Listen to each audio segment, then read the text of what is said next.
অভিশপ্ত শয়তান হইতে মহান আল্লাহর আশ্রয় প্রার্থনা করিতেছি তাহার অনিষ্ট হইতে যে আত্মগোপন করে কুমন্ত্রণা দেয় মানুষের অন্তর।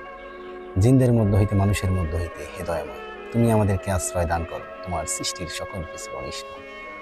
দয়াময় করুণাময় পরম দয়ালু মহান সৃষ্টিকর্তার নামে শুরু করতেছি। সম্মানিত দর্শক শ্রোতা, আপনারা যে যেখান থেকে দেখছেন বা শুনছেন, আপনাদের সকলের প্রতি মহান সৃষ্টিকর্তার বিশেষ দয়া ও অনুগ্রহ বর্ষিত হবে। মহান সৃষ্টিকর্তা কোরআনের সূরা আনামের 19 নম্বর আয়াতে বলেছেন, বলো সাক্ষ্য হিসাবে সবচেয়ে বড় কে? বলো আল্লাহ সাক্ষী আমারও তোমাদের মধ্যে। আরে কোরআন আমার কাছে ওহী করে পাঠানো হয়েছে যেন তোমাদেরকেও যার কাছে এটা পৌঁছাবে তাদেরকে এর মাধ্যমে আমি সতর্ক করি। তোমরা কি এই সাক্ষ্য দাও আল্লাহর সাথে রয়েছে অন্যান্য উপাস্য? বলো আমি সাক্ষ্য দেই না। বলো তিনি কেবল এক ইলাহ, আর তোমরা যা শরীক করো আমি নিশ্চয়ই তা থেকে মুক্ত। তাহলে এখানে মূল বিষয়টা হচ্ছে কি, আমরা জানি যে সবচেয়ে বড় সাক্ষী হচ্ছে আল্লাহ। আল্লাহ সাক্ষী, আল্লাহ সব কিছু পর্যবেক্ষণ করেন এবং তিনি পর্যবেক্ষণকারী। আমরা কি করি, প্রকাশ্যে বা গোপনে যাই কিছু করি না কেন, আল্লাহ তার সাক্ষী এবং আল্লাহ তার প্রহরী দ্বারা আমাদেরকে নিয়ন্ত্রণ করে, তার প্রহরী দ্বারা আমাদেরকে পর্যবেক্ষণ করে।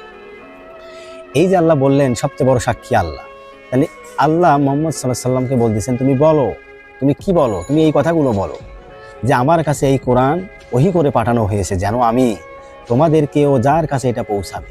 তাহলে আজ থেকে 1500 বছর পূর্বে আল্লাহ কোরআন মুহাম্মদ সাল্লাল্লাহু আলাইহি সাল্লামকে দিয়েছেন। তার কাছে এই কোরআন দিয়েছেন কেন? তিনি এবং যার কাছে এটা পৌঁছাবে। এই আয়াতের মূল বিষয়টা আপনাদেরকে বুঝতে হবে, ভাষা বুঝতে হবে। এখানে কি তাকে আল্লাহ কোরআন দিয়েছেন, তাহলে সেই সময় ছিল অতীত।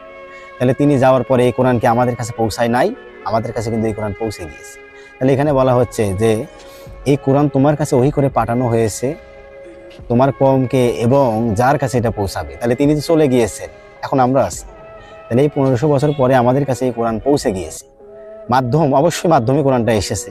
তাহলে আমাদের কাছে এই কোরআন পৌঁছেছে কেন? পৌঁছেছে এই কোরআন দিয়ে যেন আমাদেরকে সতর্ক করা হয়। তাহলে মুহাম্মদ সাল্লাল্লাহু আলাইহি সাল্লাম তিনি যখন পূর্বে ছিলেন, তিনি এই কোরআন দিয়ে তার কওমকে, তার জাতিকে সতর্ক করে গিয়েছেন। এখন আমাদের কাছে এই কোরআন পৌঁছে গিয়েছে, আমাদেরকে এই কোরআন দিয়ে সতর্ক করা হচ্ছে। তাহলে আমাদেরকে নিজেদেরকে কি সতর্ক হতে হবে। এই কোরআনের একমাত্র ওহী হিসাবে যেটা এসেছে, এক কোরআন দিয়ে আমাদেরকে সতর্ক হতে হবে এবং সতর্ক মানুষও করতে হবে। যারা সতর্ক হয়নি তাদেরকে সতর্ক করার কথা আল্লাহ বলেছেন। এবং পরের অংশে আল্লাহ বলতেছেন যে তোমরা কি এই সাক্ষ্য দাও, তোমরা কি এই সাক্ষ্য দাও যে আল্লাহর সঙ্গে রয়েছে অন্যান্য উপাস্য?